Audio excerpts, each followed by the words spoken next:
हे class 10 कैसे हैं आप सब? आई होप आप सब बहुत अच्छे हैं, मस्त हैं एंड सब सेफ है। सो स्टार्ट करते हैं बेटा जी आज की इस क्लास को। एंड गाइस क्लास जो है वो काफी ज्यादा इंपॉर्टेंट रहने वाली है। क्यों रहने वाली है? क्योंकि आप सबको पता है कि ये जो चैप्टर है ये बहुत ही इंपॉर्टेंट चैप्टर है क्लास 10 का। इस चैप्टर से अगर हम बोर्ड एग्जाम की बात करते हैं, चाहे यूपी बोर्ड है, बिहार बोर्ड है, एमपी, राजस्थान, छत्तीसगढ़, यहाँ पे सभी में ही इस चैप्टर से लॉन्ग क्वेश्चन आता है, शॉर्ट क्वेश्चन आता है। ऑब्जेक्टिव क्वेश्चन मैं आपको बताऊंगी आपको कौन से करने हैं, ठीक है। तो यहाँ पे अगर आपने ये वाली क्लास पूरी देख ली तो आपका चैप्टर पूरा बढ़िया तरीके से हो जाएगा क्लियर। इससे बाहर तुम्हें कुछ भी नहीं पढ़ना है, क्योंकि काफी बच्चों ने डिमांड की थी कि मैम प्लीज आप पढ़ाना स्टार्ट कर दो वापस से हिंदी मीडियम वाले बच्चों को। एंड ये जो चैप्टर है बच्चों को बहुत टफ लगते हैं, क्योंकि देखो टफ सभी को लगता है। 9th में बच्चा जब आता है हमें लगता है कि वो चैप्टर बहुत इजी है, लेकिन उस बच्चे के लिए वो चैप्टर बहुत ज्यादा टफ होते हैं। सेम 10th वाले बच्चों के साथ होता है, और डरने की बात बिल्कुल भी नहीं है। अगर आपने ये लेक्चर पूरा देख लिया आपको पूरा चैप्टर क्लियर हो जाएगा। इससे बाहर आपको कुछ नहीं पढ़ना है, देखो इससे कम नहीं पढ़ के जाना, इससे ज्यादा कुछ नहीं पढ़ के जाना, ठीक है। स्टार्ट करते हैं यहाँ पे चैप्टर को, आनुवंशिकता। सबसे पहले यहाँ पे जब हम बात करते हैं आनुवंशिकता की तो आपका एक चैप्टर आ जाता है जो कि आप इससे पहले पढ़ते हो कि जीव जनन कैसे करते हैं। वहीं पे बेटा जी अगर हम बात करें उस चैप्टर की तो आप सबको पता है कि अगर हम जनन की बात करें तो भाई कितने तरीके से हो जाता है बेटा जी। भाई जनन जो होता है वो 2 तरीके से होता है, राइट। एक होता है आपका लैंगिक जनन, ठीक। एक अगर हम बात करते हैं दूसरा हो जाता है अलैंगिक जनन, क्लियर। लैंगिक जनन, ठीक। लैंगिक जनन कौन सा होता है बेटा? यानी कि वो जनन जहां पे क्या होती है, जहां पे हमें 2 जीवों की आवश्यकता होती है। क्या होती है? 2 जीवों की आवश्यकता होती है, यानी कि भाई 2 जीव की जरूरत है यहाँ पे, क्लियर। आगे की बात करते हैं नेक्स्ट। अब यहाँ पे अगर हम बात करें किसकी, अलैंगिक की, तो बेटा अलैंगिक जनन जो होता है यहाँ पे केवल और केवल एक जीव की आवश्यकता होती है, यानी कि एक जीव की आवश्यकता होती है, क्लियर। अब यहाँ पे अगर हम देखें अलैंगिक जनन में तो बेटा यहाँ पे हमने क्या देखा कि भाई एक जीव की ही आवश्यकता है, यानी कि भाई जो जन्म देता है उसको हम लोग कह देते हैं जनक, एंड जो जन्म ले रहा है उसको हमने बोला है संतति। अब यहाँ पे कौन सा हो रहा है? अलैंगिक जनन, यानी कि भाई ये जो संतति है ये बिल्कुल अपने जनक के समान होगी। अब यहाँ पे अगर हम संरचना की बात करें या फिर आनुवंशिक रूप से बिल्कुल समान है, और ऐसी संतति को हम लोग क्या बोलते हैं? क्लोन हम लोग बेटा जी उसको कह देते हैं। तो पहली तो चीज ये वर्ड आप याद रखोगे कि आखिर जो क्लोन होता है वो क्या होता है। क्या यहाँ पे सबको क्लियर है? जल्दी से बताएंगे फटाफट से, क्लियर। चलिए आगे की बात करते हैं, नेक्स्ट पॉइंट, ठीक है। अब मैंने आपको बताया यहाँ पे लैंगिक जनन क्या है, ठीक। तो हमने देखा कि भाई लैंगिक जनन तो वो जनन है जहां पे 2 जीव जो है वो जनन की क्रिया में भाग ले रहे हैं, है ना।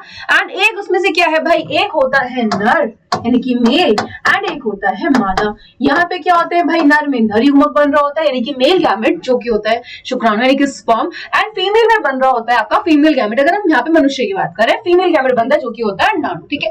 देन क्या होता है? फर्टिलाइजेशन हो गया यानी कि निषेचन होगा वहां पे, उसके बाद क्या बनेगा? वहां पे जाइगोट बनेगा, ठीक है। इस तरीके से क्या होता है? फिर धीरे धीरे वो एम्ब्रियो बनता है। तो यहाँ पे होती है ये चीज।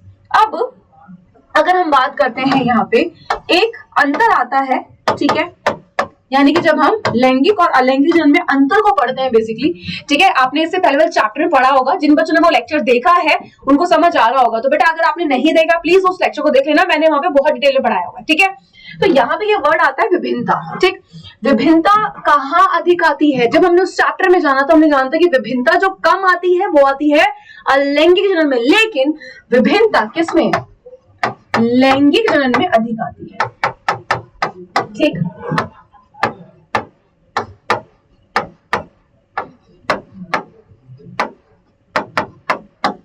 क्लियर है? अब आगे की बात करें यहाँ पे नेक्स्ट की, तो भाई हमने ये चीज जान ली, ठीक है। अब यहाँ पे याद रखना कि यहाँ से आपका 1 नंबर का बनता है बेटा जी ऑब्जेक्टिव, पहली चीज, ठीक है। 1 नंबर का डायरेक्ट आपका ऑब्जेक्टिव यहाँ बनेगा। आगे की अगर हम लोग बात कर लेते हैं यहाँ पे नेक्स्ट पॉइंट की, ये हमने क्यों बोला? क्योंकि हम यहाँ पे पढ़ेंगे। और यहाँ पे अगर हम बात कर लेते हैं कि भाई यहाँ पे अगर बेटा जी विभिन्नता आई है तो विभिन्नता अधिक क्यों आई है? क्योंकि यहाँ पे 2 जीव जो थे वो जनन की क्रिया में भाग ले रहे थे, क्लियर। तो पहला पॉइंट आपका यहाँ हो जाता है क्लियर। अब आगे आ जाओ, अब ये मैंने आपको क्यों समझाया था, ये तो हम इससे पहले वाले चैप्टर में ही पढ़ के आ चुके थे, इसीलिए समझाया क्योंकि यहाँ पे आपको इसको समझना था कि भाई आखिर विभिन्नता होता क्या है। तो विभिन्नता क्या है, जीव के ऐसे गुण हैं जो उसे अपने जन को अथवा अपनी ही जाति के जो अन्य सदस्यों के उसी गुण के मूल स्वरूप की भिन्नता को दर्शाते हैं। तो यहाँ से अगर क्वेश्चन की बात करें तो बेटा डेफिनेशन यहाँ से पूछ सकते हैं, कोई परिभाषा यहाँ से आ सकती है। इसके अलावा जो मैंने आपको ऑब्जेक्टिव क्वेश्चन बताया है कि विभिन्नता अधिक कहाँ आती है, तो वो आपको पता लग जाए कहाँ। ठीक है, क्लियर है। आगे की बात कर लेते हैं। नेक्स्ट, आई होप सबको यहाँ पे क्लियर है। नेक्स्ट आ जाओ। नेक्स्ट की अगर हम लोग बात कर लेते हैं बेटा जी यहाँ पे, तो यहाँ पे आ जाता है आपका विभिन्नता के प्रकार। ठीक है, विभिन्नता के प्रकार की जब भी हम लोग यहाँ बात करेंगे, ठीक है, वो हमें दो तरीके से मिलेगी देखने को। कौन कौन से, नंबर 1 आ जाती है बेटा जी शारीरिक कोशिका विभिन्नता, एंड दूसरी आ जाती है जनन कोशिका विभिन्नता। फर्क क्या है दोनों में, नाम से ही तुम्हें चीजें क्लियर हो रही हैं। यह शारीरिक कोशिका में आती है, जबकि जो जनन कोशिका विभिन्नता होती है वो जनन कोशिका में आएगी। एंड ये जो होती है ये एक पीढ़ी से दूसरी पीढ़ी में नहीं जाती। क्लियर, क्या बोला मैंने कि मैंने कहा ये जो है यानी कि जो शारीरिक कोशिका विभिन्नता है ये एक पीढ़ी से दूसरी पीढ़ी में नहीं जाती है, लेकिन ये जो जनन कोशिका विभिन्नता होती है ये एक पीढ़ी से दूसरी पीढ़ी में जाती है, यानी कि वहां पे स्थानांतरित होती है। क्लियर, यहाँ पे ये पॉइंट, यस और नो हो गया। आगे आ जाओ। अब हमने बोला कि भाई विभिन्नता कहाँ दिखाई, कहाँ पे, लैंगिक जनन में, है ना, तो भाई वो कहीं ना कहीं जैव विकास में भी सहायक होगी। तो जो शारीरिक कोशिका विभिन्नता होती है ये जैव विकास में सहायक नहीं होती, जबकि यहाँ पे जैव विकास में सहायक है। इसी के साथ शारीरिक कोशिका विभिन्नता जो होती है इसको हम बोलते हैं, यानी कि इसको उपार्जित लक्षण भी हम लोग कहते हैं।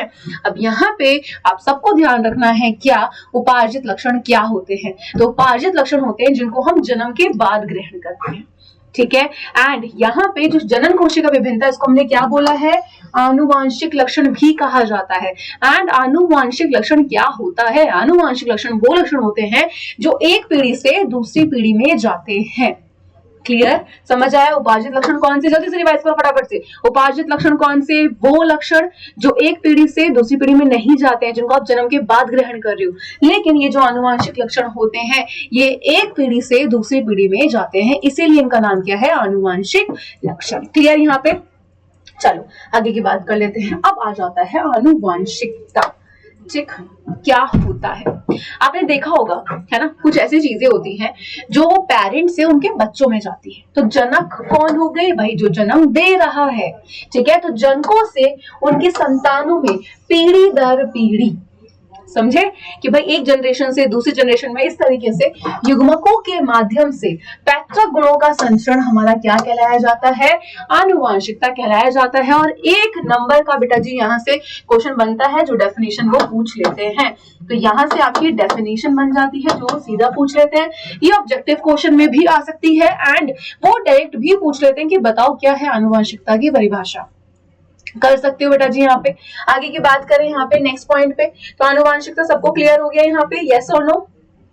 चलिए, तो यहाँ पे ये चीज क्लियर। नेक्स्ट आ जाओ। अब यहाँ पे जो आनुवांशिकता होती है, ठीक, एंड ये जो विभिन्नता है, इन दोनों का जो अध्ययन है, जब हम इनके बारे में पढ़ते हैं, आपने देखा होगा जब हम बायो में देखते हैं तो बहुत सारी यहाँ पे क्या होती है, अलग अलग शाखा होती है। ठीक है, कहीं पे आप क्या कर रहे हो, कोशिका के बारे में पढ़ रहे हो, कहीं पे आप ऊतक यानी टिश्यू के बारे में पढ़ रहे होते हो।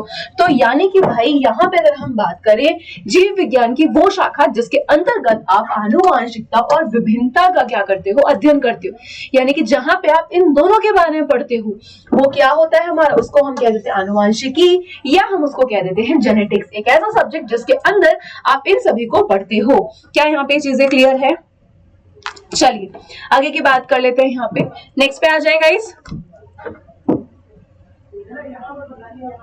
चलिए आगे की बात कर लेते हैं यहाँ पे। एंड अब यहाँ पे हमें ये चीज क्लियर होगी, यहां से भी बनता है बेटा जी आपका एक और ऑब्जेक्ट। ओके है, ठीक, चलो तो ये चीज हो गई। नेक्स्ट आ जाओ। अब आ जाता है मेंडल के वंशानुक्रम के नियम। तो सबसे पहली चीज हम इतनी देर से पढ़ते आ रहे हैं, आनुवंशिकता ये है, आनुवंशिकी है, आनुवंशिक लक्षण ये है। भाई कोई ना कोई साइंटिस्ट तो ऐसे रहे होंगे जिन्होंने इसके बारे में बताया होगा, रहे होंगे नहीं होंगे? भाई बिल्कुल रहे होंगे। तो यहाँ पे एक साइंटिस्ट थे जिनका नाम है क्या, जिनका नाम है मेंडल। मैं आपको एक चीज बता देती हूँ, अभी ये जो चैप्टर है मैं सारे आपके टॉपिक अच्छे से पढ़ा रही हूँ, पूरा डिटेल में पढ़ा रही हूँ, शॉर्ट में हम नहीं पढ़ रहे हैं बिल्कुल भी, ठीक है, ना ही कोई ट्रिक के साथ, अभी बिल्कुल डिटेल में पढ़ रहे हैं जैसे पढ़ना है, ठीक है। इसी के साथ आपको आने वाले लेक्चर्स में और भी चीजें मिलेंगी, ठीक है, जो आपको धीरे धीरे पता लग जाएंगी, तो उसी से टेंशन फ्री रहना, ठीक। तो यहाँ पे ये जो मेंडल थे, तो ये जो हम जैसे देख रहे हैं आनुवांशिकता, आनुवांशिकी, आनुवांशिक लक्षण, कौन से साइंटिस्ट थे जिन्होंने किसके बारे में बताया था, तो बेटा वो थे मेंडल। मेंडल जो थे ये चर्च में पादरी थे। यहां से आपका बनता है 1 नंबर का ऑब्जेक्टिव क्वेश्चन, ठीक है। तो ये कौन थे बेटा जी, ये थे आपके यानी कि चर्च में पादरी थे, ठीक है। इनको बोला जाता है बेटा जी क्या, आनुवांशिकी का पिता, क्योंकि इन्होंने दिए थे क्या यहाँ पे 3 नियम। एंड ये जो टर्म आया आनुवांशिक लक्षण क्या होते हैं, लक्षण जो होते हैं यानी कि आनुवांशिक लक्षण एक पीढ़ी से दूसरी पीढ़ी में जाते हैं, ये किसने बताया, इन्होंने ही बताया, इसलिए इनको बोला जाता है आनुवांशिकी का पिता। 1 नंबर का आपका सीधा सीधा बेटा जी यहाँ से ऑब्जेक्टिव बन जाता है। एक चीज याद रखना, जब तक तुम क्वेश्चन प्रैक्टिस, देखो क्वेश्चन प्रैक्टिस आप करोगे क्योंकि वो बहुत ज्यादा जरूरी है, लेकिन अगर तुम खाली सिर्फ क्वेश्चन प्रैक्टिस ही करते रहोगे, टॉपिक को नहीं पढ़ोगे, तो मैं सीधा बता देती हूँ आप लोगों को, जितने भी जो बच्चे हैं यहाँ पे, अगर तुम लोग सिर्फ क्वेश्चन प्रैक्टिस करोगे तो वहां पे आप एक लिमिट तक ही चीजों को याद रख पाओगे। लेकिन अगर तुम टॉपिक को पढ़ के जाओगे बोर्ड एग्जाम में, बेटा एक क्वेश्चन ऐसा नहीं रहेगा जो आपका बाहर से पूछ लिया जाएगा, ठीक है। तो यहाँ पे जो भी टॉपिक पढ़ा रही हूँ, सबसे पहले तुम्हें टॉपिक को ही पढ़ना है, देन क्वेश्चन प्रैक्टिस करनी है। एंड गारंटी है जितने क्वेश्चन लिस्ट तुम्हें यहाँ पे प्रोवाइड कर दूंगी, जो चीज बताऊंगी बोर्ड में मिलेगी वही तुम्हें बोर्ड में मिल जाएगी 100%, ठीक है। अब यहाँ पे हमने आगे बढ़ते हैं एंड थोड़ा जानते हैं किसके बारे में, मेंडल के बारे में। मैंने क्या बोला, पहला एक ऑब्जेक्टिव क्वेश्चन बन जाता है कि ये जो मेंडल थे कौन थे, तो बेटा याद रखना कि मेंडल एक चर्च में पादरी थे, ठीक है। एक दिन ये कहाँ पे भाई अपने गार्डन में बैठे होंगे, इन्होंने कुछ देखा एंड वहां पर फिर इन्होंने यहाँ पे सोचा एक एक्सपेरिमेंट करने का, ठीक है। एंड इन्होंने एक्सपेरिमेंट किया जिसपे मटर के पौधे पर, मटर का बोटेनिकल नेम आप सबको पता होना चाहिए, पाइसम सटाइवा, ठीक है। तो इन्होंने जो अपना एक्सपेरिमेंट किया वो मटर के पौधे पर किया था। अब काफी लोग यहाँ बोलते हैं कि मटर के पौधे पर ही क्यों किया था, एंड यहाँ से क्वेश्चन बोर्ड एग्जाम में भी आता है शॉर्ट में, ठीक है। तो इन्होंने और किसी पे क्यों नहीं किया, भाई वहां पे रोज भी है, ठीक है, और भी है, किसी पे क्यों नहीं किया। तो इन्होंने मटर के पौधे में देखी थी कुछ ऐसी खासियत जो इन्हें किसी और पौधे में मिल ही नहीं रही थी, है ना। इसीलिए इन्होंने क्या किया, यहाँ पे क्या किया बताओ, इसलिए बेटा जी इन्होंने मटर के पौधे का चयन किया। तो मटर के पौधे पर किए गए अपने प्रयोगों के निष्कर्षों को उन्होंने 1866 में annual proceedings of the natural history society of Brunn में प्रकाशित किया, ठीक। लेकिन बेटा जी विज्ञान जगत में याद रखना 34 साल तक किसी ने इन पर ध्यान ही नहीं दिया था, क्योंकि उस टाइम एक और रिसर्च चली थी एंड किसी ने ध्यान ही नहीं दिया, है ना।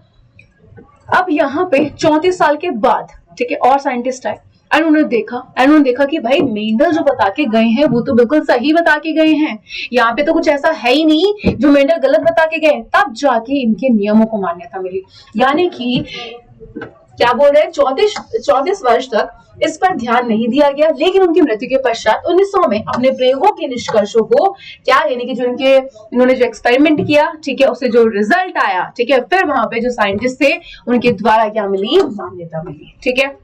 अब आगे आ जाओ। अब हमने बोला कि भाई मेंडल ने मटर के पौधे को ही क्यों चुना, बाकी और किसी को क्यों नहीं चुना। मैंने क्या बोला, क्योंकि बेटा जी उन्हें मटर के पौधे में मिली थी, यानी कि दिख रही थी कुछ यहाँ पे खासियत की भाई जो उन्हें किसी और पौधे में मिल ही नहीं रही थी। तो उन्होंने किसका चयन किया, उन्होंने चयन किया भाई यहाँ पे किसके, मटर के पौधे का। अब याद रखना बेटा, यहाँ से अगर हम बात करें बोर्ड एग्जाम के लिए ये बहुत ही ज्यादा इंपॉर्टेंट है, मोस्ट इंपॉर्टेंट, ठीक है। एंड ये आपसे पूछा जाएगा बेटा जी शॉर्ट में। अब अगर वो क्वेश्चन पूछते हैं कि मेंडल ने मटर के पौधे का चयन क्यों किया, ठीक है, या क्वेश्चन आ जाए मेंडल की सफलता के क्या कारण थे, तो आपके दोनों का आंसर सेम ही जाएगा, ठीक है। आ जाओ। तो भाई क्या बोल रहे हैं यहाँ पे, मेंडल द्वारा मटर के पौधे का चयन। तो भाई उन्हें मेंडल को मटर के पौधे मिल चुके थे 7 जोड़ी ऐसे लक्षण जो किसी और पौधे में नहीं मिल रहे थे। पहला, जैसे अगर हम यहाँ बात करें, सबसे पहले आ जाते बेटा जी यहाँ पे क्या, बीज का आकार, ठीक है। सेकंड की अगर मैं बात कर रही हूँ, यहाँ पर आ जाएगा बीज का रंग। नेक्स्ट नंबर 3 पर यहाँ पे आ जाएगा आपका फूल का रंग। फिर आ जाएगा बेटा जी फली का आकार। नंबर 4 हो गया यहाँ पे, ठीक है। नंबर 5 की बात कर लेते बेटा जी, यहाँ आ जाता है फली का रंग। नंबर 6 पर आ जाता है पुष्प की स्थिति, ठीक है। नंबर 7 पर आ जाता है तने की ऊंचाई। तो ये 7 जोड़ी वो लक्षण थे जो बेटा जी मेंडल को मिल चुके थे किसमें, मटर के पौधे में, और किसी पौधे में नहीं मिल रहे थे। यही रीजन था कि उन्होंने किसको चुना बेटा जी यहाँ पे, मटर के पौधे का चयन किया। अब यहाँ पे अगर हम बात कर लेते हैं तो भाई यहाँ पे अगर हम देखें तो बेटा जी यहाँ पे अगर बीज का आकार गोल था तो उसके अपोजिट झुर्रीदार भी था, यानी कि कितने थे बेटा जी 7 जोड़ी। 7 जोड़ी का मतलब हो जाता है क्या कि भाई टोटल कितने थे, फिर वो टोटल थे 14, ठीक है, जिसमें से जो 7 थे बेटा जी वो प्रभावी लक्षण थे एंड जो बेटा जी यहाँ पे 7 थे वो अप्रभावी लक्षण थे। ये चीज ध्यान रखोगे, ठीक है। तो 7 कैसे थे, 7 थे आपके प्रभावी लक्षण एंड 7 जो थे वो है अप्रभावी लक्षण। जैसे अगर यहाँ बीज का आकार गोल है तो गोल क्या हो गया, प्रभावी। अब आप बोलोगे मैम ये प्रभावी अप्रभावी क्या होता है ना, अभी बताऊंगी, सुन लो पहले। फिर देखा उन्होंने बीज का रंग, बीज का रंग अगर पीला है तो भाई यहाँ पे वो प्रभावी है, उसी के अपोजिट वहां पे हरा भी था। सेम अगर हम बात करें यहाँ पे फूल का रंग बैंगनी था तो उसके अपोजिट सफेद भी था। फली का आकार फूली हुई थी तो सिकुड़ी हुई भी थी, ठीक है। नेक्स्ट यहाँ पे फली के रंग की बात करें, वहां पे अगर हरा था तो पीला भी था। इसी के साथ वहां पे पुष्प की स्थिति अक्षय थी तो अंत्य भी थी। और लास्ट आ जाता तने की ऊंचाई, अगर तना लंबा था तो वहां पे छोटा भी था। चलो भाई समझ आया कि मेंडल को मटर के पौधे में 7 जोड़ी लक्षण मिले थे। इसके अलावा और भी खासियत क्या, जैसे अगर हम बात करें अभी जस्ट हमने देखा कि भाई 7 जोड़ी थे, यानी कि टोटल 14 थे जिसमें 7 प्रभावी थे और 7 जो थे वो अप्रभावी थे, है ना। तो वहां पे पहला पॉइंट यही बोला गया कि मटर के पौधों में द्विप्रियासी विकल्पी लक्षण स्थूल रूप से दिखाई देते हैं, लेकिन उन्हें क्लियर दिख रहे थे। इनका जीवन काल कैसा होता है भाई, छोटा होता है। आप बोलोगे हम छोटा होते हैं तो नुकसान है, नहीं बेटा नुकसान नहीं है। अगर उनका जीवन काल छोटा है, इससे फायदा ये था कि अगर उनका यानी उन्होंने जो भी एक्सपेरिमेंट किया है अगर वो खराब यानी कि खराब हो जाता है या फिर कोई रिजल्ट नहीं आता है ना, तो वहां पे वो बहुत ही कम टाइम में वापस एक्सपेरिमेंट को कर सकते हैं, ठीक है। तो यहाँ पे उनका जीवन काल यानी कि छोटा था। नेक्स्ट इसमें क्या होता है, स्वयं परागण होता है, ठीक है। लेकिन हम यहाँ पे क्या करा सकते हैं, लेकिन बेटा जी हम लोग यहाँ पे कृत्रिम तरीके से पर परागण भी करा सकते हैं। क्लियर है यहाँ पे ये चीज, ओके है। आगे बढ़े एंड इसी के साथ लास्ट पॉइंट कि भाई एक ही पीढ़ी में ये अनेक बीज बनाता है, ओके है बड़े तरीके से। चलो अब आगे बढ़ते हैं। यहाँ पे तो 7 जोड़ी लक्षण तो थे ही थे, लेकिन उसके अलावा यहाँ पर अगर हम लोग बात कर लेते हैं ये वाले लक्षण भी थे, ठीक है। तो आप इनको भी देखोगे 7 जो लक्षण थे उसके अलावा और क्या खासियत थी, वो थी ये कि उनका जीवन काल छोटा था, ठीक है। द्विप्रियासी विकल्पीय लक्षण स्थूल रूप से दिखाई दे रहे थे, एक ही कुड़ी में एक बीज बनाता है, होता उनका स्वयं परागण, लेकिन हम लोग वहां पे कृत्रिम तरीके से पर परागण भी करा सकते हैं। क्लियर है, चलो अब आगे आ जाओ। अभी हमने इसे थोड़ी देर पहले देखा प्रभावी और अप्रभावी, है ना, कि भाई मेंडल ने मटर के पौधे में देखे थे 7 जोड़ी ऐसे लक्षण जिसमें से 7 जो थे वो प्रभावी थे और 7 जो थे वो अप्रभावी थे। अब ये जो 7 जोड़ी थे ये प्रभावी अप्रभावी क्या होता है, ये प्रभावी और अप्रभावी को इस तरीके से मानो कि जो अपने आप को प्रकट कर पाते हैं, है ना। अब जैसे यहाँ पे 2 रंग है आपके पास, मैंने बोला आपके पास एक लाल रंग है, एक आपके पास सफेद रंग है, या फिर एक काम करो ब्लैक को ले लेते हैं, चलो ठीक है। एग्जाम्पल के लिए कोई भी डार्क कलर मान लो। अब वहां पे आप सोचो कि अगर वहां पे आपके पास जो भी कलर है, फॉर एग्जाम्पल मैंने आपको बोला कि आपके पास ब्लैक कलर है, अब ब्लैक में आप कोई भी कलर मिलाओगे क्या वो दिखेगा, नहीं दिखेगा, क्योंकि जो ब्लैक है वो किसी को वहां दिखने ही नहीं दे रहा है। लेकिन अगर व्हाइट में कोई भी कलर मिलाओगे और हल्का ज्यादा मिला दिया तो भाई वो व्हाइट को ही छुपा देता है, व्हाइट अपने आप को नहीं बोल पाता कि भाई मैं भी हूं यहाँ पे। तो प्रभावी कौन होते हैं, जो अपने आप को प्रकट कर सकते हैं, लेकिन अप्रभावी कौन होते हैं, जो अपने आप को प्रकट नहीं कर सकते। यानी कि संकरण के बाद बोलोगे संकरण क्या होता है, यानी कि जब क्रॉस कराया जाता है तो पहली पीढ़ी में विपरीत गुणों के जोड़ों में दिखाई पड़ने वाला लक्षण, ठीक है। और सिंपल तरीके से याद रखना है, तो याद रखना कि प्रभावी लक्षण यानी कि प्रभावी गुण वो होते हैं जो अपने आप को प्रकट कर सकता है, एंड सिंपल शब्दों में बोलूं अप्रभावी को तो जो अपने आप को प्रकट नहीं कर पाता। और याद रखना कि जो प्रभावी होते हैं इनको हम कैपिटल लेटर से लिखते हैं, जैसे फॉर एग्जांपल लंबापन, ठीक है। अब मैंने बोला कि भाई लंबा पौधा है, ठीक है। अब वो अगर लंबापन है, एक पौधा अगर लंबा है तो ये कैसा लक्षण है भाई, ये तो प्रभावी लक्षण है, तो मैं इसको किससे लिखूंगी, मैं इसको कैपिटल टी से लिखूंगी, मैं इसको स्मॉल टी से नहीं लिखूंगी। क्लियर यहाँ पे। तो बेटा जी प्रभावी जो लक्षण होते हैं इनको हम किससे लिखते हैं, कैपिटल लेटर से। जबकि अगर हम बात कर लेते हैं अप्रभावी की, तो हमने क्या बोला कि भाई अपने आप को प्रकट नहीं कर पाते। मान लो कि एक ताकतवर है, एक बहुत ज्यादा कमजोर है, एंड इसको मैंने बोला कि भाई वहां पे बोना पौधा है, एंड बोना पौधा जो है वो बोनापन कैसा लक्षण है, अप्रभावी, तो मैं इसको किससे लिखूंगी, अगर मैंने लंबेपन को कैपिटल टी से लिखा है तो मैं इसको अपोजिट, ये अगर बोना है तो स्मॉल टी से लिखूंगी, क्योंकि स्मॉल टी जो है यहाँ पे वो किसको दर्शा रहा है, उसके बोनेपन को। ठीक, तो प्रभावी लक्षण में आपको ये ध्यान रखना है, क्योंकि अंतर पूछ लिया जाता है कि बताओ प्रभावी और अप्रभावी लक्षण में आखिर क्या अंतर होता है। क्वेश्चन आ जाता है बेटा, मैं वापस बोल रही हूँ, ठीक है। जितने भी जो चीजें तुम्हें बता रही हूँ प्लीज अच्छे से कर लेना, इससे बाहर तुम्हें कुछ नहीं मिलने वाला है। मैं कह रही हूँ नहीं पढ़ा कुछ भी अभी तक, कोई दिक्कत नहीं है, 6 महीने बच्चा पढ़ के अच्छा खासा टॉप कर सकता है, ठीक है। क्लास 10 का सिलेबस 3 महीने के लायक होता है, एंड 3 महीने में अगर तुमने अच्छे से पढ़ लिया, तुम सारा सिलेबस बहुत अच्छे तरीके से कवर यहाँ पे कंप्लीट करके रिवीजन करके अपने एग्जाम दे सकते हो अच्छे तरीके से।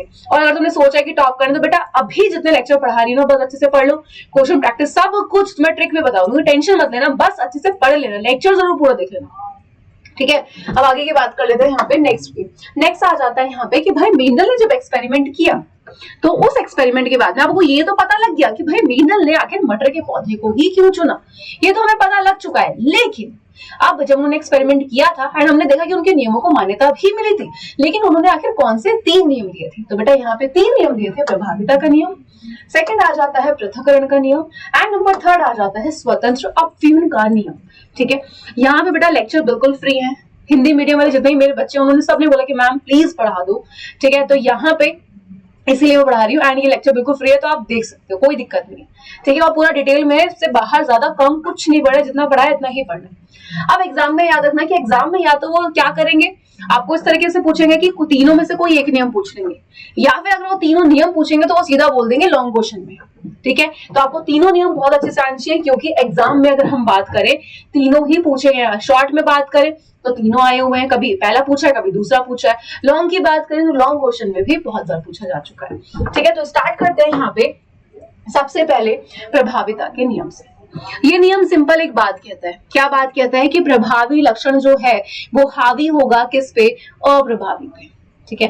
एंड इसी को समझाने के लिए जो मेंडल थे, ठीक है, उन्होंने क्या किया बेटा जी, यहाँ पे जो मेंडल थे उन्होंने यहाँ पे एक एग्जाम्पल लिया, ठीक है, ठीक है। उन्होंने यानी कि भाई क्या लिया, लंबे व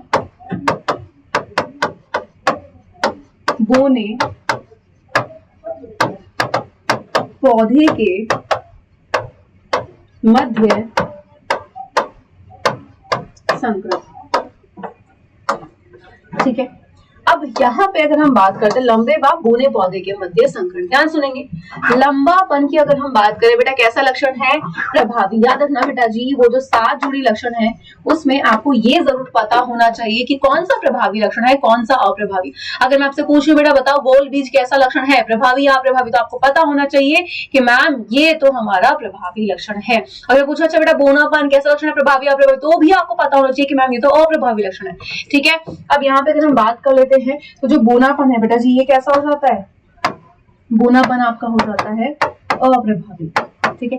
अब बताओ मैंने आपको बताया है कि जो प्रभावी लक्षण होते हैं बेटा जी उसको हम किससे यहाँ पे लिखते हैं, कैपिटल लेटर से, ठीक है। एंड यहाँ पे मैंने बोला कि जो अप्रभावी है उसको हम किससे लिखेंगे, स्मॉल लेटर से, ठीक। अब हमने यहाँ देखा कि भाई उदाहरण के लंबे व बोने पौधे के मध्य संकरण, लेकिन अब यहाँ पे इसको शुरू करने से पहले अब मैंने क्या करा, यहाँ पे इसको इधर करा, ठीक है, एंड इस लंबे के आगे एक और वर्ड लगा दिया शुद्ध लंबे, ठीक है। यहाँ पर भी मैं लगा देती हूँ व शुद्ध बोने पौधे के मध्य संकरण। अब ये बोलोगे मैम ये शुद्ध अशुद्ध क्या होता है, ध्यान से सुनना। अगर बेटा जी वो बोल रहे हैं शुद्ध और अगर वो बोल रहे हैं अशुद्ध, ठीक है। फॉर एग्जाम्पल उन्होंने बोला कि भाई वो शुद्ध लंबा पौधा है, शुद्ध लंबा, तो वहां पे यानी कि वो हो जाएंगे दोनों कैपिटल टी, ठीक। इसी के साथ अगर वो अशुद्ध बोल रहे हैं अशुद्ध लंबा, यानी कि भाई एक कैपिटल टी है एक स्मॉल टी, तो अगर वो बोले शुद्ध लंबा या तो वहां पे दोनों कैपिटल टी होंगे या फिर वो दोनों स्मॉल टी होंगे, ठीक है। लेकिन जब एक प्रभावी और एक अप्रभावी साथ में होते हैं इस तरीके से, तब हम उसको क्या बोलते हैं, बताओ क्या बोलेंगे, तब हम उसको बोलेंगे अप्रभावी। और याद रखना कि यहाँ पे जब ये सिचुएशन होती है कि जब एक प्रभावी और एक अप्रभावी साथ में होते हैं तो हम हमेशा प्रभावी वाले को ही क्या करते हैं, मानते हैं। अब अगर कोई आपसे पूछे कि बताओ क्या ये प्रभावी है या अप्रभावी, तो आप बोलोगे भाई यहाँ पे तो एक प्रभावी अप्रभावी साथ में है, तो फिर हम लिखें क्या ये लंबा पौधा है या बोना। तो मैंने क्या बोला कि अगर एक प्रभावी और एक अप्रभावी साथ में होंगे तो आप हमेशा किसको लिखोगे, आप हमेशा प्रभावी वाले को लिखोगे। लाइन याद रखना, क्योंकि प्रभावी जो होता है बेटा जी वो हावी होता है किस पे, अप्रभावी पे। क्लियर यहाँ पे ये चीज। अब आगे की बात कर लेते हैं, ठीक है। यहाँ पे अगर नेक्स्ट बात करें तो आपको ये चीज क्लियर हो गई, ठीक है, कि भाई यहाँ पे आखिर क्या चीजें बोली गई है, शुद्ध अशुद्ध समझ आया। तो अब हमने बोला कि भाई प्रभाविता का नियम को समझाने के लिए मेंडल ने शुद्ध लंबे और शुद्ध बोने पौधे के मध्य क्या कराया बेटा जी, यहाँ पे क्रॉस कराया, यानी कि भाई संकरण कराया। ठीक है, ठीक है, चलिए चलो आगे बढ़े यहाँ पे। चलिए अब यहाँ पे अगर हम बात कर लेते हैं नेक्स्ट पार्ट की, तो अब यहाँ पे क्रॉस करके दिखाना पड़ेगा बेटा, वरना नंबर आपको मिलेंगे तभी। ठीक है, तो सबसे पहली चीज यहाँ पे जब हम बात कर लेते हैं, हमने क्या बोला, शुद्ध लंबे एंड बेटा जी शुद्ध बोने पौधे के मध्य संकरण कराया उन्होंने। ठीक है, क्लियर है। तो यहाँ पे अगर हम लोग बात कर लेते हैं तो इधर हम लोगों ने लिख दिया शुद्ध लंबा, ठीक है, एंड हमने यहाँ पे क्रॉस कराया किसके मध्य,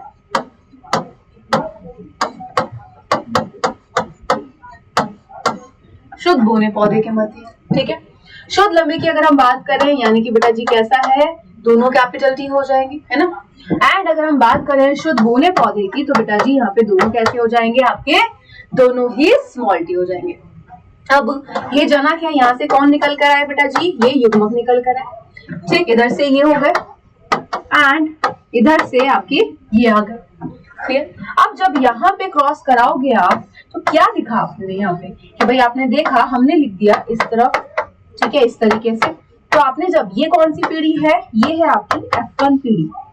अब एक चीज बहुत ध्यान रखनी है कि मेंडल ने बेटा ये जो 3 नियम दिए थे, ये वाले, ठीक है, ये जो 3 नियम दिए थे इनमें से ये पहला और दूसरा नियम जो थे वो एक संकरण क्रॉस पर आधारित है। एक संकरण क्रॉस का मतलब हो जाता है जहां पे वो एक जोड़ी लक्षण को लेंगे एंड क्रॉस करेंगे, जबकि ये जो स्वतंत्र अपव्यय का नियम होता है ये आपका किस पर, द्विसंकरण क्रॉस पर आधारित है। ठीक है, नेक्स्ट की अगर हम बात कर लेते हैं यहाँ पे आगे की, तो यहाँ पे हमने बात करी इसके बारे में। ठीक, अब यहाँ पे जब क्रॉस कराएंगे तो बेटा जी अगर आपने कैपिटल टी की कैपिटल टी से कराई तो दोनों यहाँ पे क्या आ गया, capital T small T, capital T के स्मॉल टी से कराई तो कैपिटल टी स्मॉल टी। ठीक है, नेक्स्ट आ जाओ, यहाँ की बात करेंगे तो कैपिटल टी स्मॉल टी आ गया, वापस से क्या हो गया, कैपिटल टी स्मॉल टी। ये थी F1 जनरेशन यानी कि प्रथम पीढ़ी। और बेटा जी एक संकरण क्रॉस की, क्योंकि पहला नियम किस पे आधारित है, एक संकरण क्रॉस पे। तो यहाँ पे अगर हम बात कर रहे हैं तो पहली पीढ़ी में हमें सब कैसे मिले, ये, ठीक है, यानी कि एक प्रभावी साथ है एक अप्रभावी साथ है। तो सबसे पहली चीज सभी कैसे हैं, अशुद्ध लंबे हैं।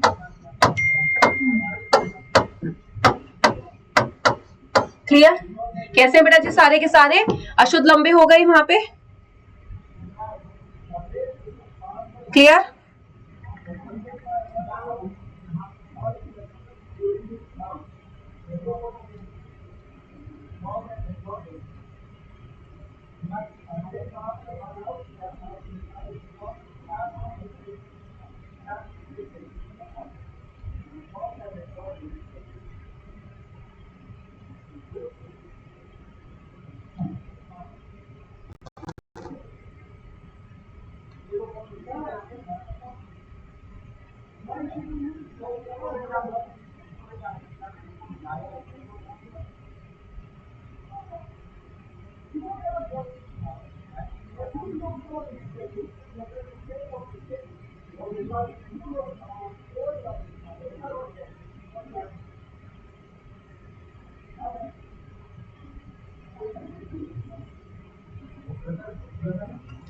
चलिए, सॉरी बच्चों थोड़ा सा इंपॉर्टेंट था, है ना।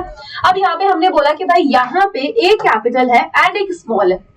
मैंने बोला एक तो आपका कैपिटल लेटर हो जाता है, एक आपका स्मॉल लेटर हो जाता है। ठीक।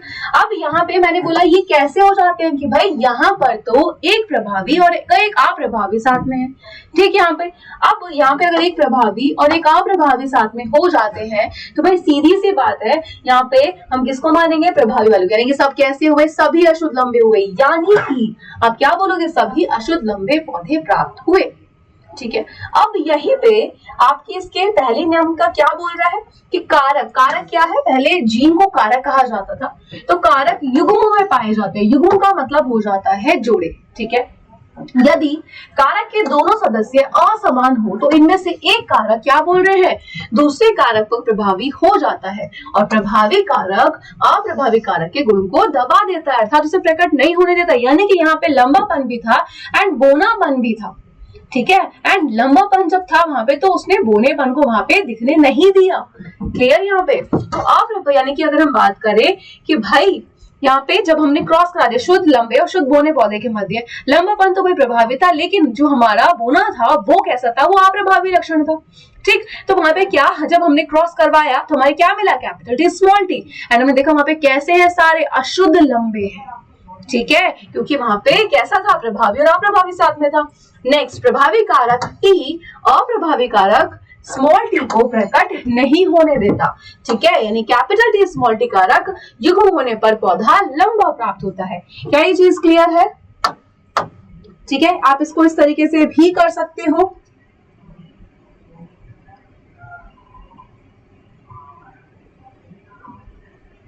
क्लियर है।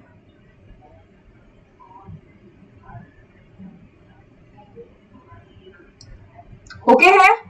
तो बेटा यहाँ पे ये मैंने आपको इस तरीके से इसलिए नहीं करवाया है क्योंकि वरना बेटा जी आप कंफ्यूज हो जाते हैं इस तरीके से करने में, ठीक है। अब यहीं पर आ जाता है पृथक्करण का नियम, जिसको विसंयोजन का नियम या फिर युग्मों की शुद्धता का नियम कहते हैं, क्योंकि यहाँ पे जो प्रत्येक युग्मक होता है वो अपनी शुद्धतम अवस्था में होता है। अब यहाँ पे अगर मैंने आपसे बात करा, ठीक है, अभी हमें फर्स्ट पीढ़ी में क्या मिला था, मैंने क्या बोला कि पहला और जो दूसरा नियम है, ठीक है, पहला और जो दूसरा नियम होता है वो एक संकर क्रॉस पे आधारित है। तो यहाँ पे हमें फर्स्ट पीढ़ी में क्या मिला, कैपिटल टी स्मॉल टी, यही मिला था। अब हमने यहीं पे स्वपरागण होने दिया, तो आ जाओ कैपिटल टी स्मॉल टी, ठीक। क्या गैमेट्स मिले, यानी युग्मक क्या मिले बेटा जी, यहाँ पे कैपिटल टी स्मॉल टी, यहाँ पर मिल चुका है कैपिटल टी स्मॉल टी। अब वापस से जब आप क्रॉस कराओगे, करा दो फटाफट से, ये कौन सी होगी, ये होगी बेटा जी द्वितीय पीढ़ी, यानी कि F2 जनरेशन। तो capital T small T, capital T small T, ठीक। तो कैपिटल टी की कैपिटल टी से, ठीक है, इसमें हम एक बार इसकी इन दोनों से करेंगे, फिर इसकी इन दोनों से, then capital T small T, ठीक। देन यहाँ पे वापस से capital T small T and दोनों क्या हो जाएंगे बेटा जी, वहां पे स्मॉल टी हो जाएंगे। अब हमें क्या यहाँ सारे एक जैसे लग रहे हैं, नहीं। अब अगर हम देखते हैं बेटा जी यहाँ पे, तो यहाँ पे हमें दोनों कैपिटल टी भी मिले, यहाँ पे अगर हम बात करें हमें क्या मिले, कैपिटल टी स्मॉल टी मिला और ये मिला, यही मिले हैं, ध्यान से देखोगे, है ना, यही मिले हैं। अब अगर हम बात कर लेते हैं आगे की, तो यहाँ पे बेटा जी आपके दोनों कैपिटल टी है, तो आप इसको क्या बोलोगे, क्या ये शुद्ध है या अशुद्ध है, तो बेटा जी ये है आपका शुद्ध लंबा पौधा।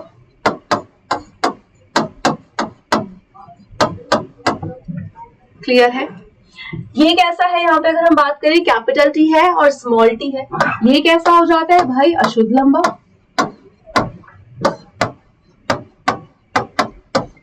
क्लियर।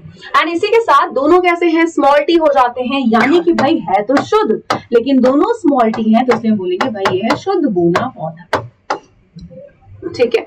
अब शुद्ध लंबे कितने हैं भाई, यहाँ पे अगर आप देखोगे भाई एक ही है, ठीक है। ये कितना हो जाता है, एक, ये कितने आए, दो, एंड ये कितना आया, एक।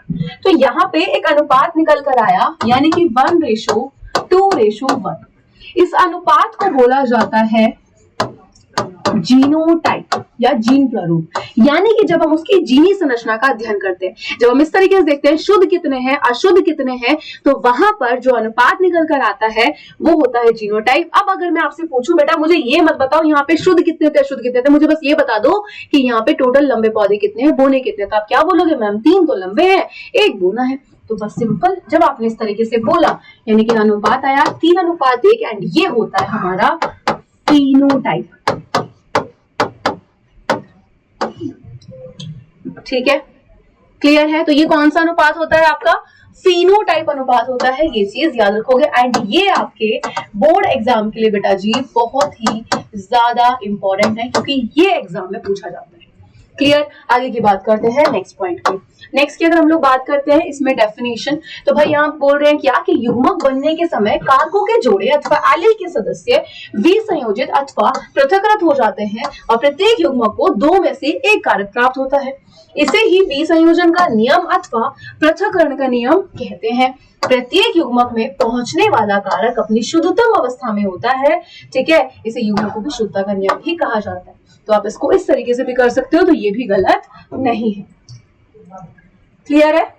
चलो आगे आ जाओ यहाँ पे। तो आपका डेफिनेशन है फिनोटाइप क्या होता है? किसी भी लक्षण का बाहरी रूप से देखना, यानी कि भाई जैसे आपने देखे होगा भाई तो लंबा पौधा है तो बोना पौधा है। एंड जीनोटाइप क्या होता है? उसकी जीन की संरचना या उसका अध्ययन, ठीक है।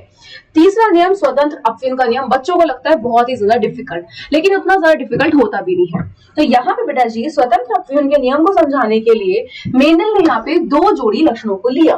कौन कौन से? सबसे पहली चीज गोल व पीले बीज, ठीक है। एंड दूसरा उन्होंने जो एग्जांपल लिया, यानी कि भाई एग्जांपल बोले जो लक्षण लिया वो लिया हरे, ठीक है, यानी कि झुर्रीदार व हरे बीज, ठीक है, झुर्रीदार व हरे बीज। ओके अब यहाँ पे गोल है तो गोल कैसा है? प्रभावी लक्षण। तो क्या मैं इसको कैपिटल आर से दर्शा सकती हूँ? बिल्कुल।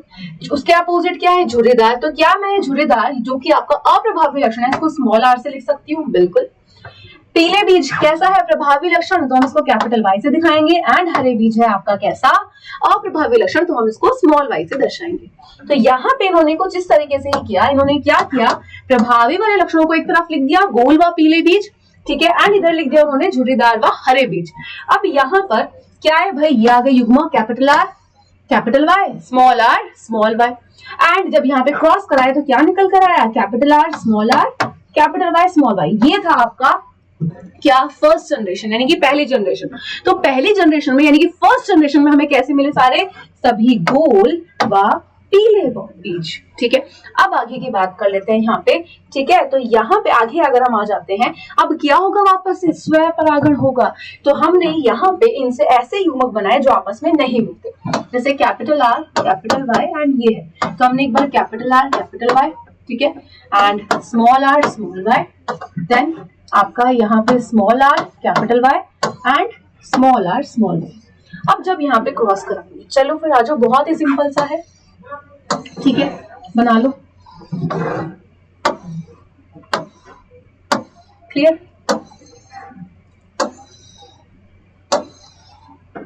तो हमने क्या करा? इनको यानी कि ये जो है इसको हमने लिख दिया इस तरफ, क्या है? कैपिटल आर है, कैपिटल आर स्मॉल वाई है, स्मॉल आर कैपिटल वाई है and small R small Y.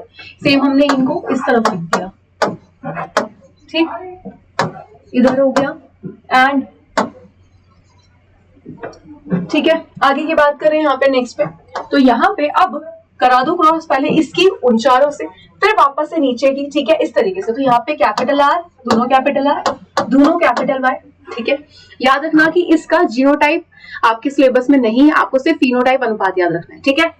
Then capital R की कैपिटल आर से, कैपिटल वाई की स्मॉल वाई से, देन आर की कैपिटल आर स्मॉल आर, क्या हो जाएगा? देखो आर की आर से करानी है, जो वाई वाले हैं उनकी वाई से करानी है, ठीक है। तो capital R small R and capital Y small Y, ठीक है। सेकेंड लाइन करो, तो कैपिटल आर, दोनों कैपिटल आर हो गए, एक आपका कैपिटल आर स्मॉल वाई हो गया। देन क्या हो गए? दोनों कैपिटल आर हो गए एंड दोनों ही स्मॉल वाई हो गए। नेक्स्ट आ जाओ, एक कैपिटल आर एक स्मॉल आर, एक कैपिटल वाई एक स्मॉल वाई, वापस से एक capital R small R and दोनों यहाँ पे क्या हो गए? स्मॉल वाई हो गए। नेक्स्ट आ जाओ, capital R small R capital Y small Y, next capital R small R and एक कैपिटल वाई है और एक स्मॉल वाई हो गया। नेक्स्ट दोनों ही स्मॉल आ रहे हैं यहाँ पे, तो एंड दोनों ही कैसे हो जाएंगे? कैपिटल वाई हो जाएंगे। नेक्स्ट आ जाओ, दोनों ही स्मॉल आ रहे हैं and capital Y small Y, ठीक। Last line, capital R small R capital Y small Y, next capital R small R and दोनों ही कैपिटल वाई। नेक्स्ट दोनों स्मॉल आर है, कैपिटल वाई स्मॉल वाई है, ठीक, दोनों स्मॉल आर है and दोनों स्मॉल वाई। तो ये कैसी जनरेशन होगी बेटा जी, ये हो जाती है आपकी F2 जनरेशन, यानी कि द्वितीय पीढ़ी। ठीक है, अब ध्यान से देखना यहाँ पे। तो अगर हम देखें कौन कौन से लक्षण होंगे, सबसे पहले अगर हम बात करें तो भाई यहाँ पे ये कैसे दोनों, यहाँ पे आपको ये देखना, शुद्ध अशुद्ध नहीं देखना है, क्योंकि जीनोटाइप अनुपात नहीं पढ़ना, आपको सिर्फ फिनोटाइप निकालना है। तो बेटा यहाँ पे सिर्फ देखना है कि गोल पीले बीज कितने हैं या फिर आपके झुर्रीदार और हरे बीज कितने हैं। तो यहाँ पे पहला क्या है, देखो ये तो आधार वाले को देखो क्या है, गोल है, ये क्या है, पीले, यानी कि गोल और पीले बीज मिले हमें सबसे पहले। तो गोल व पीले बीज, ठीक है।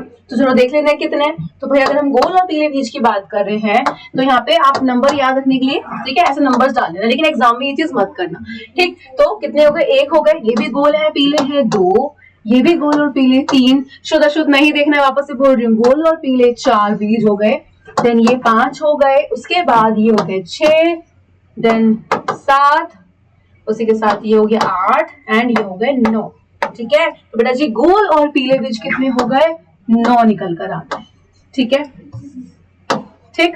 एंड आगे आ जाओ, नेक्स्ट कौन से बच्चे, ये है गोल और वाई किसके लिए था, हरे के लिए, तो गोल व हरे बीज कितने हो गए, आ जाओ, गोल व हरे बीज कितने हो गए भाई यहाँ पे। चलिए तो गोल और हरे की बात कर लेते हैं। तो एक, ठीक है, ये रहा, एक ये हो गया 2 एंड एक ये हो गया 3, तो ये कितने हो गए भाई, ये हो गए 3। नेक्स्ट लक्षण कौन सा है, कौन से बीज है, आ जाओ। तो भाई ये है झुर्रीदार और पीले, कितने हो गए, 1, 2 और 3, आ जाओ फटाफट से, क्या हो गया, झुर्रीदार व पीले बीज, ठीक है, ये कितने हो गए बेटा जी, ये भी आपके पास 3 हो गए। एंड लास्ट बचा आपके पास सिर्फ एक, कौन सा, वो है झुर्रीदार और हरा, ये अकेला हुआ यहाँ, ठीक है। तो यहाँ पे अगर हम लोग बात कर लेते हैं, ठीक, तो यहाँ पे आपका लास्ट आ गया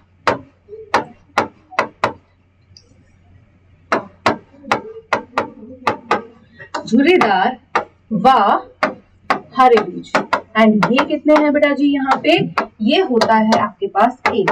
तो यहाँ पे अनुपात क्या निकल कर आया इन बीजों का, अनुपात निकल कर आया 9 अनुपात 3 अनुपात 3 अनुपात 1, यानी कि बेटा जी ये कैसा है, ये है फिनोटाइप रेशो, यानी कि लक्षण प्ररूप। और यही अनुपात आपको याद रखना है, क्योंकि इसका जीनोटाइप आपके सिलेबस में नहीं है, और जब तक ये क्रॉस पूरा नहीं करके आओगे एग्जाम में नंबर नहीं मिलेंगे, ठीक है। कुछ नहीं करना, बस देखना है, शुद्ध अशुद्ध आपको इस वाले में देखना नहीं है, क्योंकि जीनोटाइप नहीं निकालना, आपको देखना है कि गोल पीले कितने हैं, ठीक है, एंड गोल और झुर्रीदार कितने हैं, बस लक्षणों का ध्यान रखना है। जिसको वो आ गया उसको बहुत आसान लगे, जिसको वही नहीं पता तो उसको नहीं होगा आसान, ठीक है।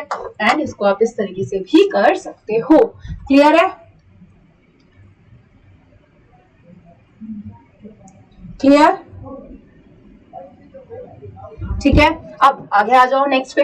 अब यहाँ पे इसकी डेफिनेशन देख लेते हैं। तो मेंडल ने 2 जोड़ी द्विप्रयासी लक्षणों वाले भिन्न पौधों के मध्य संकरण कराया, इसे ही द्विसंकरण प्रयोग कहते हैं। तो मेंडल का तीसरा जो इन्होंने जो क्रॉस कराया, जो तीसरा जो नियम था वो किस पे था, द्विसंकरण क्रॉस पे था। तो एग्जाम्पल आपके सामने है, इन्होंने ये लिया एंड क्रॉस किस तरीके से कराया मैंने आपको बता दिया, ठीक है। अनुपात आपके सामने है, ठीक। तो अतः इससे निष्कर्ष निकला कि द्वितीय पीढ़ी में यानी कि जो F2 है, ठीक है, उसमें लक्षणों का स्वतंत्र रूप से पृथक्करण होने के कारण प्रत्येक जोड़ी के द्विप्रयासी लक्षण दूसरे जोड़ी के द्विप्रयासी लक्षणों के स्वतंत्र रूप व्यवहार करते हैं, ठीक है। यानी कि जो भी प्रयासी लक्षणों से स्वतंत्र व्यवहार कर रहे हैं, इस कारण से हम लोग क्या बोल देते हैं, स्वतंत्र अपव्यय का नियम भी कह देते हैं, क्लियर। इससे क्या पता लगता है कि विभिन्न लक्षण स्वतंत्र रूप से वंशानुगत होते हैं। ये था आपका मेंडल का नियम, जो शॉर्ट में भी आता है एंड लॉन्ग में भी आता है। अब आ जाता है इस चैप्टर का बिल्कुल लास्ट टॉपिक, जो कि है लिंग निर्धारण। ये बेटा जी आपको बोर्ड एग्जाम में शॉर्ट में मिलेगा एंड 100% मोस्ट इंपॉर्टेंट टॉपिक, ठीक है। तो भाई यहाँ पे अगर हम बात करते हैं, हम सबको पता है कि भाई नर में जो नर युग्मक है, मादा में मादा युग्मक है, ठीक है। उनके मिलने से क्या होता है, निषेचन होता है, निषेचन के बाद क्या बनता है, जाइगोट बनता है। अब हमें पता है कि जो मनुष्य होते हैं, ठीक है बेटा जी, मनुष्य में कितने जोड़ी, यानी कि 23 जोड़ी क्या होते हैं, गुणसूत्र होते हैं, क्लियर।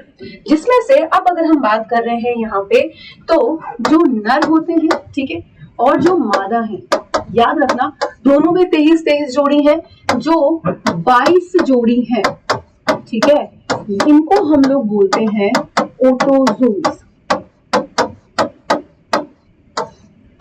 क्लियर? ठीक है, ये नर और मादा दोनों में समान होंगे। लेकिन बेटा जी ये जो आपका 23वां जोड़ा होता है ये नर में अलग होता है एंड मादा में अलग होता है। नर की अगर हम लोग बात कर रहे हैं तो नर में होता है XY, मादा में होता है ये XX। तो लड़का या लड़की का होना किस पे निर्भर हुआ भाई? यहाँ पे नर पे हुआ। ठीक, तो आगे की अगर हम लोग बात कर लेते हैं, ये वो चार्ट है जो आपको बोर्ड एग्जाम में दिलाएगा पूरे के पूरे नंबर। ठीक है, लिंग निर्धारण आ जाए, लाइन्स लिखाओगे, बहुत सही है, लेकिन अगर ये नहीं बनाओगे नंबर कट जाएंगे। यहाँ पे क्या है?